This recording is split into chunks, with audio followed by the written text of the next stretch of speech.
प्रेम से सियावर रामचंद्र की जय। पवन पुत्र हनुमान की जय।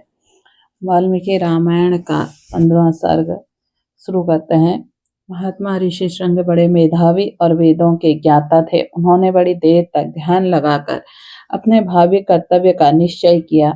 फिर ध्यान से विरत हो वे राजा से इस प्रकार बोले, महाराज, मैं आपको पुत्र की प्राप्ति कराने के लिए अथर्ववेद के मंत्रों के पुत्रेष्टि नामक यज्ञ करूंगा। वेदोक्त विधि के अनुसार अनुष्ठान करने पर वह यज्ञ अवश्य सफल होगा। यह कहकर उन तेजस्वी ऋषि ने पुत्र प्राप्ति के उद्देश्य से पुत्रेष्टि नामक यज्ञ प्रारंभ किया और श्रोता विधि के अनुसार अग्नि में आहुति डाली। तब देवता, सिद्ध, गंधर्व और महर्षिगण विधि के अनुसार अपना अपना भाग ग्रहण करने के लिए उस यज्ञ में एकत्र हुए। उस यज्ञ सभा में क्रमशः एकत्र होकर दूसरों की दृष्टि से अदृश्य रहते हुए सब देवता लोककर्ता ब्रह्मा जी से इस प्रकार बोले, भगवान, रावण नाम के राक्षस आपका कृपा प्रसाद पाकर अपने बल से हम सब लोगों को बड़ा कष्ट दे रहा है। हमें इतनी शक्ति नहीं है कि हम अपने पराक्रम से उसको दबा सकें। प्रभु, आपने प्रसन्न होकर उसे वर दे दिया। तब से हम लोग उस वर का सदा समादर करते हुए उसके सारे अपराधों को सहते चले आ रहे हैं। उसने तीनों लोकों के प्राणियों का नाकों में दम कर रखा है। वह दुष्ट आत्मा जिनको कुछ ऊंची स्थिति में देखता है उन्हीं के साथ द्वेष करने लगता है। देवराज इंद्र को परास्त करने की अभिलाषा रखता है। आपके वरदान से मोहित होकर वह इतना उदंड हो गया कि ऋषियों, यक्षों, गंधर्वों, असुरों तथा ब्राह्मणों को पीड़ा देता है, उनका अपमान करता फिरता है। सूर्य उसको ताप नहीं पहुंचा सकते, वायु उसके पास जोर से नहीं चलती तथा जिसके उतार तरंगें सदा ऊपर नीचे होती रहती हैं, वह समुद्र में रावण को देखकर भय के मारे स्तब्ध सा हो जाता है, उसमें कंपन नहीं होता।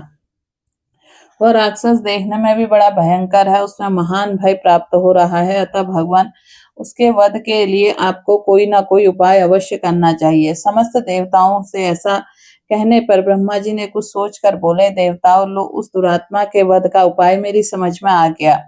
उसने वर मांगते समय यह बात कही थी कि मैं गंधर्व, यक्ष, देवता तथा राक्षसों के हाथ से न मारा जाऊं। मैंने भी तथास्तु कहकर उसकी प्रार्थना को स्वीकार कर ली। मनुष्य को तो यह तुच्छ समझता है, इसलिए उसके प्रति अवहेलना होने के कारण उन्हें अवध्य होने का वरदान नहीं मांगा। इसलिए अब मनुष्य के हाथ ही उसका वध होगा। मनुष्य के सिवा दूसरा कोई उसे मृत्यु कारण नहीं है।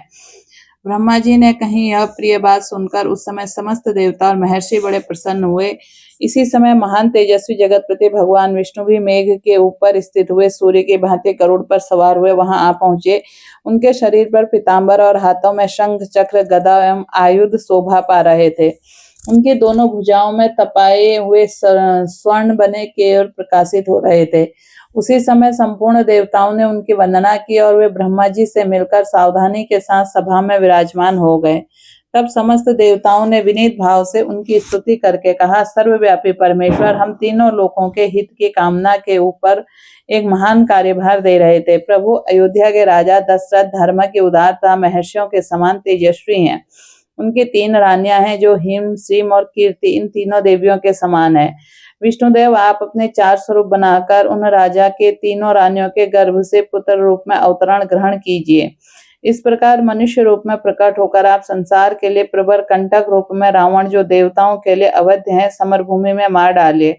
वह मूर्ख राक्षसगण अपने बढ़े हुए पराक्रम से देवता, गंधर्व, सिद्ध, श्रेष्ठ महर्षियों को बहुत कष्ट दे रहा है। उस रौद्र निशाचर ने ऋषियों तथा नंदवन में क्रीड़ा करने वाले गंधर्वों और अप्सराओं को भी स्वर्ग भूमि पर गिरा दिया है। इसलिए मुनियों सहित हम सिद्ध, गंधर्व, यक्ष, देवता उसके वध के लिए आपकी शरण में आए हैं। शत्रुओं के संताप देने वाले देव, आप ही हम लोगों के परम गति हैं। अतः इन देवद्रोहियों का वध करने के लिए आप मनुष्य लोक में अवतार लेने का निश्चय कीजिए।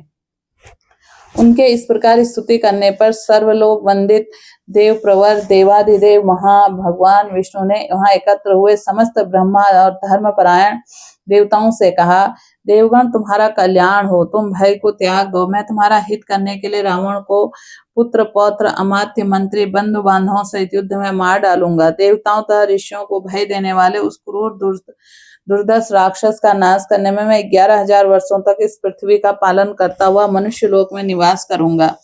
देवताओं का ऐसा वर देकर मनस्वी भगवान विष्णु ने मनुष्य लोक में पहले अपनी जन्मभूमि के संबंध में विचार किया। उसके बाद कमल नयन श्रीहरि ने अपने 4 स्वरूपों को प्रकट करके राजा दशरथ को पिता बनाने का निश्चय किया। तब देवता, ऋषि, गंधर्व, रुद्र तथा अप्सराओं ने दिव्य शिष्यों द्वारा भगवान मधुसूदन का स्तवन किया। वे कहने लगे, प्रभु रावण बड़ा उदंड है, उसका तेज अत्यंत उग्र है और घमंड बड़ा चढ़ा हुआ है। वह देवराज इंद्र से सदा द्वेष रखता है, तीनों लोकों को रुलाता है। साधुओं और तपस्वी जनों के लिए वह बड़ा कंटक है। अतः तपों के भय देने वाले इस भयानक राक्षस की आप जड़ से उखाड़ डालिए। उपेंद्र, सारे जगत को रुलाने वाले इस उग्र पराक्रमी रावण को सेना और बंधु बांधवों सहित नष्ट करने अपने स्वाभाविक निश्चिंता के साथ अपने ही द्वारा सुरक्षित उस चिरंतन बैकुंठ धाम में आ जाइए, जिस राग, द्वेष आदि दोषों का कलुष कभी छू नहीं पाता है। इस प्रकार वाल्मीकि निर्मित आर्ष रामायण आदि काव्य बालकांड का 15वां सर्ग पूर्ण हुआ। प्रेम से बोलिए सियावर रामचंद्र की जय। पवन पुत्र हनुमान की जय।